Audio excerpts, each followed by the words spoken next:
Well, went ahead with some different paint. I went ahead with, instead of Delfleet, I ended up going with Pour 15. I know I said I wasn't going to. I'm like, you know what? I'm going to give them another chance. You know, I did all right on the Avalanche for the parts that I did prep. Places I didn't prep, it peeled right off. So the direct metal statement that they put on their cans, no, I would say it definitely needs primer. So anyway, if it's going from paint to paint, you know, they recommend scuffing it. Their recommendation was 380. You know, I went ahead with a scratch pad and 400, so got rid of all the high shiny spots off the old paint, and went ahead with a roller. So I was going to spray it. I was going to load my paint gun, but I'd have to move this and I'd have to move that. I don't have the station wagon here today, so I couldn't move the boat, and the boat was definitely something that, you know, would have to move, as it's not mine. So I went ahead with just a brush and a roller, foam brushes, so you don't see the stroke marks. You know, certain spots were heavier than others, yeah. You know, it's to be expected with a roller and a brush scenario. Can't really, you know, can't really get it nice and even. There's some spots where you can tell that it was a little heavier than others. If I stand here, you can kind of notice. Maybe not on the camera, but in any event, I can see it right here. It's real dark here back, and here it isn't. So yeah, you really can't see it in camera though. Maybe, yeah, I don't think you can. Anyway, it could be just a shadow on the camera, but nonetheless, there's two coats of two different paints on here, one of them being rust paint, and also there is red oxide primer. So I really don't think this is going to cause any issues. There was some spots where it did flash rust where I didn't prepare it properly, which is to be expected, and I'm not looking for perfection here with this.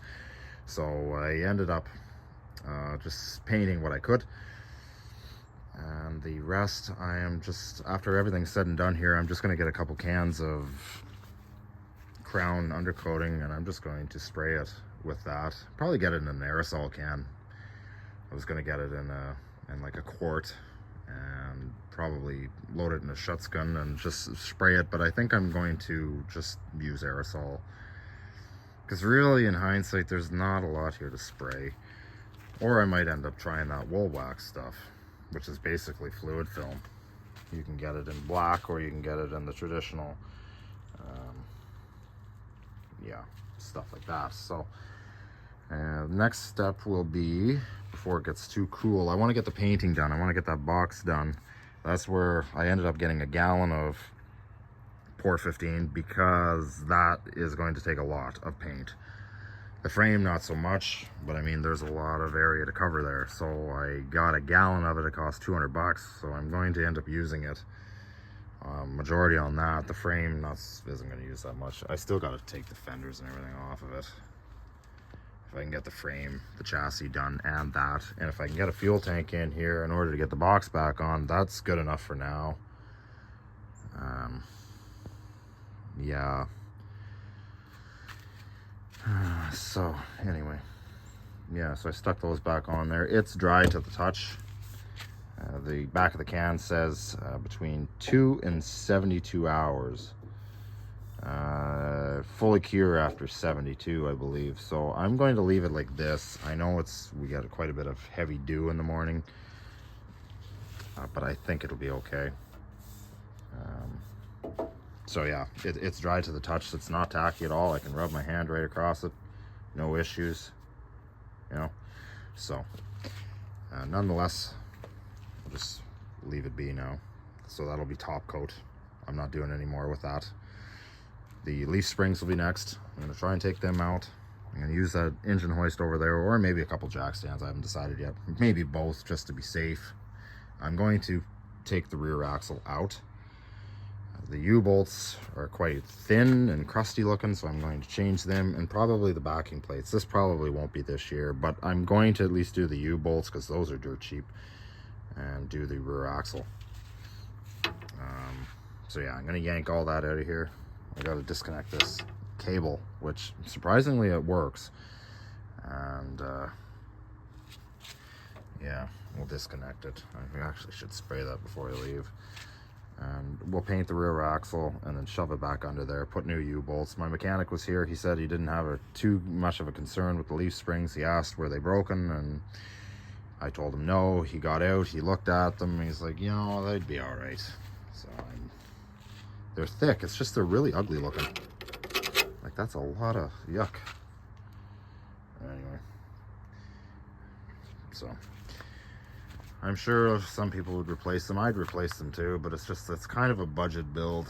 I spent a lot on paint. I was really hoping, you know, $1,000 would kind of, you know, get me more accomplished. I didn't spend 1,000 yet. The budget was 1,000, but I spent about $400 so far, and that's just on paint.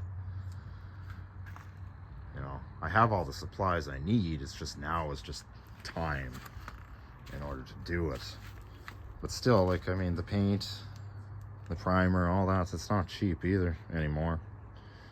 Everything's kind of gone up in price. So anyway, so yeah, so that's what I got done with it today. That's all I'm going to do to it for the remainder of the day. Tomorrow I got to come back. It's the weekend. Saturday I got to do some work here at the shop and continue on, hopefully get some things done. I'd like to get the fenders off. The driver's seat is out. Well, actually the bench seat, it's out. I shampooed it. It was dirty. I mean, the seat cover protected a bit of it. There's no rips or tears in it, but I mean, it's clean. So, but I mean, there's still sand. The amount of sand. What else we got? So I got nothing else done with it cab wise, mainly because I've been working. Old paint. Still haven't cleaned up any of this yet. The floors are solid, so I'm hoping I can save them. I'm hoping I don't have to cut them out. I just have to figure out something about the inner and outer rocker panel. So it should be a little simpler. I mean, I've done floors in these. They don't make a piece for here, and this has been a known spot for it to rust. This is pretty well the firewall, and I mean, I remember the old plow truck had a rust hole here, and I had to make a piece. But the floor pan is right at the seam, and then this is a totally different part altogether. The cab mount is under here, so the body mount is under that. But anyway, we shouldn't have to fart around with cab mounts on this. But a lot of dirt.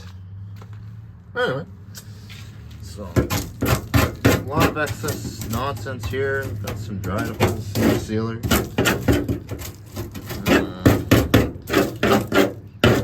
Yeah, it's just old paint. Like, not making any holes or nothing. It's just a lot of paint chips. So, like I say, I'm hoping I can save the floor. So I'll just get a good coating of oil on there. It won't pose any problems, especially seeing as how it won't see salt. It won't even see backroad calcium either, so I'm just going to use it for hauling a lawnmower, hauling a lawn tractor, and then, you know, have the weed whacker in the back of the box and just travel between both properties. That's all I plan on doing with it, and light duty stuff. You know, maybe a half a cord or a cord of firewood here and there. Nothing fancy. It's a two-wheel drive truck. You can't really do much with it.